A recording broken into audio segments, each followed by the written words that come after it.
तो आज मैं आपको एक अनोखी रहस्यमय कहानी सुनाऊंगा। अगर आप चैनल पर नए हैं तो अभी सब्सक्राइब कर ले तथा कहानी पूरा देखें। अंत में एक अनोखा रहस्य छुपा है। धन्यवाद। तो सुनिए। बहुत पुरानी बात है। एक दूरस्थ प्रदेश में चंद्रभान नाम का एक राजा राज्य करता था। वह न्यायप्रिय तो था, लेकिन उसका विश्वास केवल उन वस्तुओं पर था जिन्हें वह देख या छू सकता था। उसके लिए भक्ति का अर्थ केवल भव्य मंदिर बनवाना और कीमती रत्न महादेव के चरणों में अर्पित करना था। वह अक्सर कहता, यदि महादेव प्रसन्न होते हैं तो वे मुझे प्रत्यक्ष प्रमाण दें। उसी राज्य की सीमा पर एक अत्यंत गरीब लकड़हारा रहता था, जिसका नाम माधव था।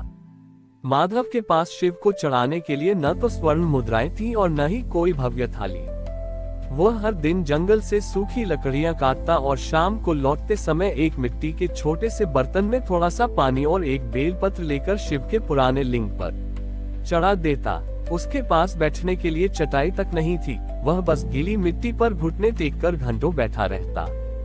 एक बार राजा चंद्रभान ने घोषणा की कि जो भी शिवरात्रि पर महादेव को सबसे अनमोल वस्तु भेंट करेगा, उसे राज्य का प्रधान सलाहकार बनाया जाएगा। राजा ने खुद स्वर्ण, माणिक्य और हीरो से जड़ा एक भव्य मुकुट तैयार करवाया। शिवरात्रि की रात राजा बड़े ठाठ बाट से मंदिर पहुंचा और वह मुकुट शिवलिंग के ऊपर रख दिया। उसने गर्व से कहा, हे महादेव, इससे अधिक मूल्यवान वस्तु पूरे संसार में नहीं है। उसी समय मंदिर के एक कोने से माधव आगे बढ़ा। वह कांपते हाथों से एक फटा हुआ पुराना झोला लेकर आया था। जब वह पास पहुंचा तो दरबार बड़ी ही उसे देखकर हंसने लगे। माधव ने उस झोले से एक सूखा हुआ बेर निकाला और शिवलिंग के पास रख दिया। राजा को बड़ा क्रोध आया। उसने कहा, मूर्ख, तूने इस तुच्छ फल से महादेव का अपमान किया है। राजा ने जैसे ही वह बेर फेंकने के लिए हाथ बढ़ाया, मंदिर की भूमि हिलने लगी। शिवलिंग से एक अलौकिक प्रकाश निकला और एक गंभीर स्वर गूंजा, चंद्रभान, इस मुकुट में तुम्हारे अहंकार का वजन है, जबकि इस सूखे बेर में माधव के आंसुओं का प्रेम। मुझे वह चाहिए जो तुम्हारे पास कम है, वह नहीं जो तुम्हारे पास अधिक है। राजा चौंक गया। महादेव ने आगे कहा, तुम्हारे पास धन अधिक है, इसलिए तुमने धन दिया। माधव के पास केवल 2 समय का भोजन था, जिसमें से उसने एक हिस्सा मेरे लिए बचा कर रखा। उसने अपनी भूख भेंट की है और तुमने केवल अपनी संपत्ति का प्रदर्शन किया है। क्षण भर में वह स्वर्ण मुकुट पत्थर का हो गया और माधव का दिया हुआ वह सूखा बेर एक चमकदार पारसमणि में बदल गया। राजा का सिर शर्म से झुक गया। उसे समझ आया कि महादेव को स्वर्ण से नहीं, बल्कि उस त्याग से प्रसन्न किया जा सकता है जो मनुष्य अपने सबसे प्रिय और आवश्यक साधन से करता है।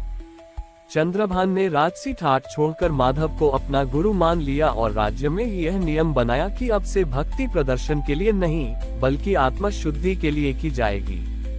माधव की वह पारसमणि आज भी उसी मंदिर की नींव में दबीमान बड़ी ही जाती है, जो ये याद दिलाती है कि महादेव भाव के भूखे हैं, विभव के नहीं। राजा चंद्रभान के हृदय में परिवर्तन तो आ गया था, लेकिन महादेव की लीला अभी समाप्त नहीं हुई थी। माधव द्वारा दी गई वह पारसमणि, जो पहले एक सूखा बेर थी, अब मंदिर के गर्भगृह में दिव्य प्रकाश फैला रही थी। राजा ने उस मणि को उठाना चाहा ताकि वह उसे सुरक्षित रख सके, लेकिन जैसे ही उसने उसे छुआ, मणि एक साधारण जल की बूंद में बदलकर शिवलिंग पर गिर गई और विलीन हो गई। राजा अचंभित रह गया। उसने माधव से पूछा, गुरुदेव, वह अनमोल मणि लुप्त क्यों हो गई? क्या वह हमारे राज्य के कल्याण के काम नहीं आ सकती थी? माधव, जो अब भी शांत खड़ा था, मंद स्वर में बोला, महाराज, वह मणि केवल एक संकेत थी।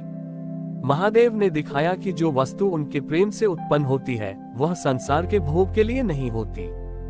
यदि वह मणि आपके पास रह जाती, तो आपके मन में फिर से धन और सुरक्षा का अहंकार जाग जाता।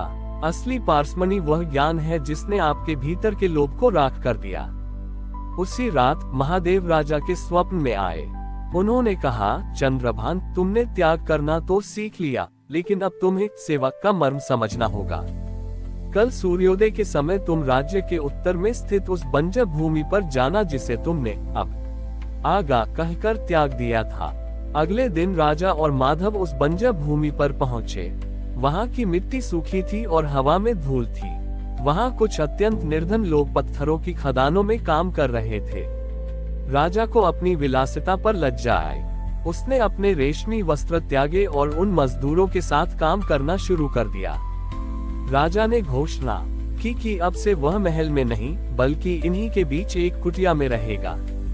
कई महीनों तक राजा ने खुद कुदाल चलाए और पसीना बहाया।